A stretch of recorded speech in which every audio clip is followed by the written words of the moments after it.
Greetings, everyone, and welcome to week 3. This is a review of the individual work that is due this week, and I'm going to give you ideas and tips on this. So let's start with bullet number 1, describing the target audience. The target audience is not and will not be everyone.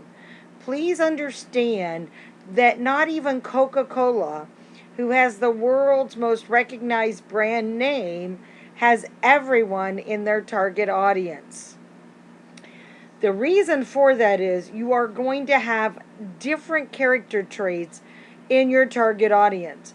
We break down the target audience based upon demographics and any other characteristics based upon likes, socioeconomic, and more. So you can't say that everyone does, because that's not true. Not anything applies to everyone. Just like chicken. For an example, there are vegetarians that will eat chicken or fish, but there are also vegans that don't eat. And they don't eat anything that comes from a chicken or fish. So we have to make sure that we truly understand that target audience. Otherwise, our bullseye is too big. Now, the target audience is who's going to primarily buy your product. There will always be some customers that do not fit in the target audience, but the target audience is your bullseye. That's where it's best to spend your advertising dollars. Advertising is very pricey, and most companies do not have the budget to go after everyone. So it's extremely critical that we determine who they are. Most of the time we do this through what we call primary research. Now, a lot of people try to avoid primary research because they consider it to be a real big expense. But today, with online and social media, it can really save time for a company. One of the companies I use for primary research is called SurveyMonkey. They have a free program, but then they got a smaller program you can use for so much money a month, and you can analyze it. You can pay them to find people to take your surveys, or you can pick up the phone and make phone calls. The key thing is who you think may be your target audience may very well turn out not to be who you think is your target audience. For example, the Honda Element, they thought their target audience was going to be a young kid, somebody in the 20 to 30 range, and turned out that those 55 plus actually liked it.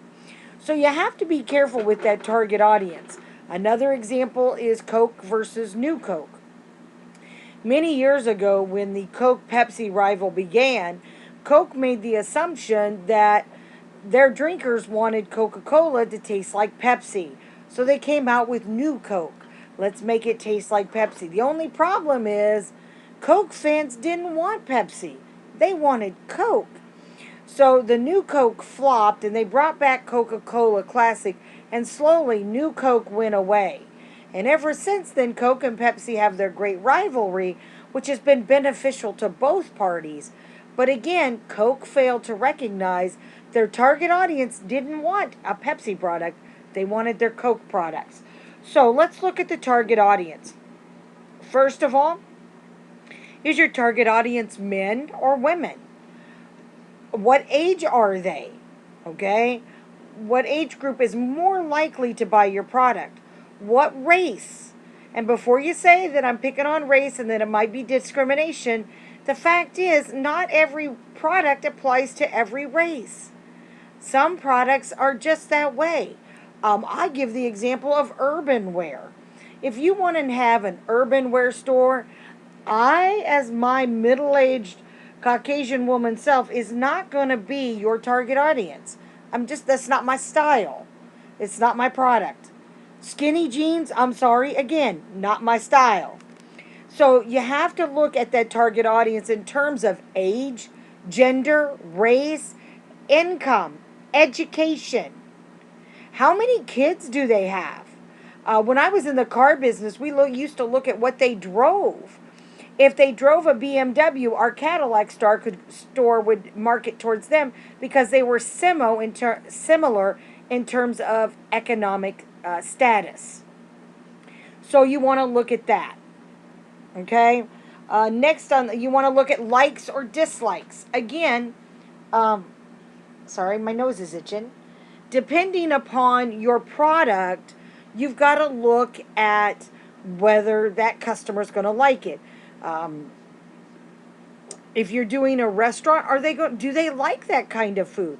There's no restaurant out there that can serve, Chinese, Mexican, Thai, Vietnamese, Japanese, Italian, Greek, um, and all the other foods that are out there. And so each restaurant has to pick on its customer base what they like and what they dislike. You have to take people's personal tastes into consideration.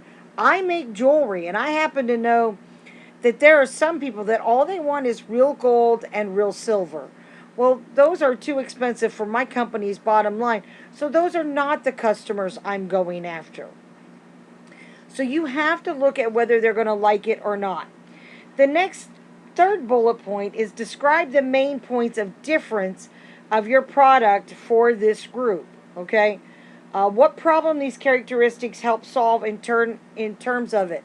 For example, in my company, we focus on being homemade, unique, one of a kind. I don't sell 10 of the same item. I only sell one and only one. So that makes my product unique. That's again, what is your difference? A way to think of that is, what is your competitive advantage? Okay? Your product and your target audience needs to be specific. I do not want to see everyone. Those are the three things you want to cover. I can get my three up there. Three. One, your target audience. Describe them in terms of age, gender, race, income, education, children, likes, dislikes, and more. Be specific about it. Two, what is your competitive advantage? What makes you stand out from the competition? What is what is this going to help solve for the consumer? What do they get from it? And three, make sure you provide sites and references. Okay? And you can search, an example of research would be to go out and search a company who maybe does something similar to you and see who their target audience is. Again, if you have any questions, feel free to text or email me. Have a great day.